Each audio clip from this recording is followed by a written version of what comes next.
Good morning. I know Mike said Sunday, obviously they're going to evaluate at a lot of positions. Has Jalen Wright done things in practice the last couple of weeks that have put him in position to possibly get carries again? Yes, yeah. I mean, he's practiced well.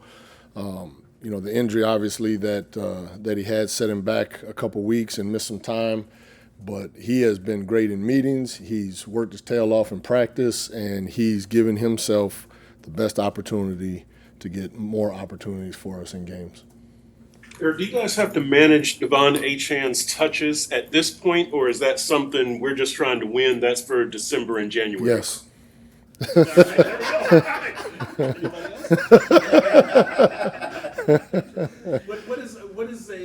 Is there a number that's too many touches for him right now in a single game? I don't know. There probably is a number that's too many. I don't know what that is necessarily. I mean, first of all, Devon is incredibly competitive, and he thinks that he can make plays, and so he wants those opportunities. We want him to have opportunities because we feel like he's doing a good job for us. He's run past everything that goes into it. So I don't know how many that specific number is to say that's too much. Things game to game, and it depends. And he's going to do whatever it takes to help us. He really is. With Ollie, obviously, he's done really well in short yardage. We saw at Oklahoma State he was a +5, +6 average per carry guy. So far, 2.5 for carry, 28 for 70. How much of that is him not finding the correct lanes? How much of that is blocking?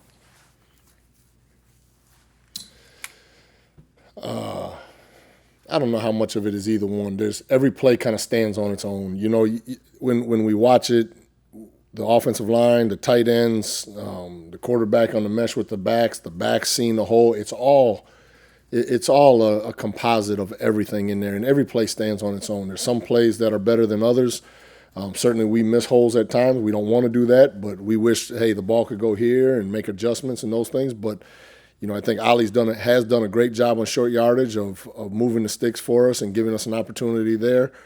But and more opportunities will come for him. But I don't have a concern with him missing anything or him not doing it. I think a lot of it is his average is short yardage. And so 1 yard, you say, well, that's not a great average, but if it gives us a new set of downs, that's a pretty good average. Just another Ollie question. Where do you think he can improve?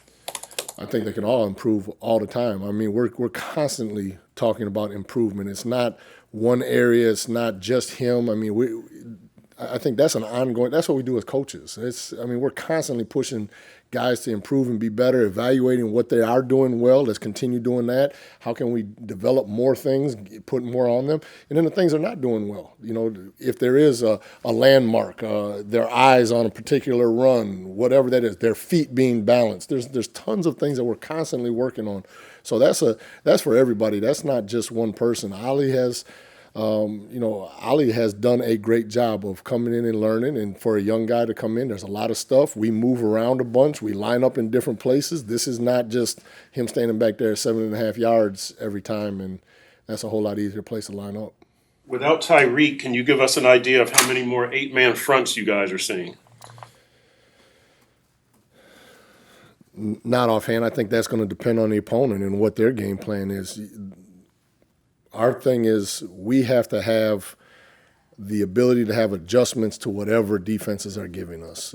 If they take away certain things by getting an 8-man front, then we've got to do other things. If it's middle of the field open and it's a 7-man box, then we've got to do that. And we game plan for contingencies of what we might get. Not just boxes, but different how the boxes look. Is it a bare front? Is it a over front? Is it a 49 front? Whatever those things are. I mean, that's what we spend most of the week trying to do to give ourselves the best chance to be successful on running pass.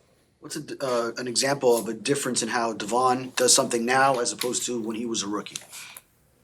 Trying to get an idea of how an area he's grown in that you've seen Well, behind the scenes. Okay, that I wasn't sure where you were going with that, but no, how you asked it the second time I think makes sense. I think what Devon has done a tremendous job of is he's taken on more, and it's in the run game. I never worry about runners. Runners are runners. They want the ball, and if they don't want the ball, then they probably shouldn't be in our game. I mean, that's they want the ball to run it. However you give it to them in the runs, they usually like it.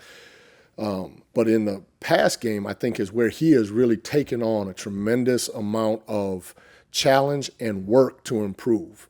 Not just running back routes or routes out of the backfield. We've extended him and done some wide receiver type concepts, and he has really embraced that and spent a lot of time in the offseason working on that. And I think that's a credit to him that has added to his game of who he is. And it's not just, running a flat route, just do that into flat, but he can run a lot of other routes and extend the field too.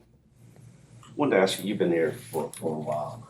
Obviously, you've seen tough struggles before. I could go back to 2021. I could go back to last season. What do you have to do as a team to dig yourselves out of that hole? Yeah. I think it's a mentality, and we talk about it in the running back room of I think it's really a mentality of taking everything one step at a time. Don't get too far. Don't worry about everything. We got to win today. That's what we got to do today. We need to win this walkthrough we're getting ready to have. Then we got to go win the practice.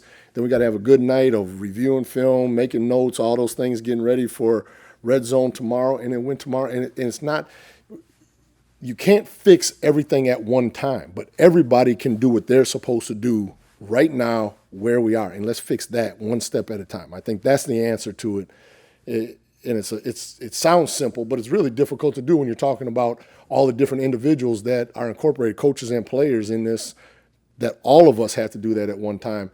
And I do believe that is the direction everybody here is working for. How do you turn out and block out all the distractions, all the talk, all the noise? I don't know that there's any advantage to listening to it.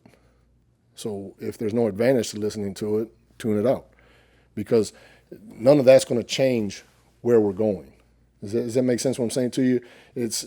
Someone else is not going to tell me what I need to do better or how we can do this. We have to do it collectively because we're the ones that are here every day doing it. And so we have to come together. The group of us all have to come together and find a way to turn this. And it's one thing at a time. It's one step at a time. It's taking it as we go. I think that is truly the answer to the test.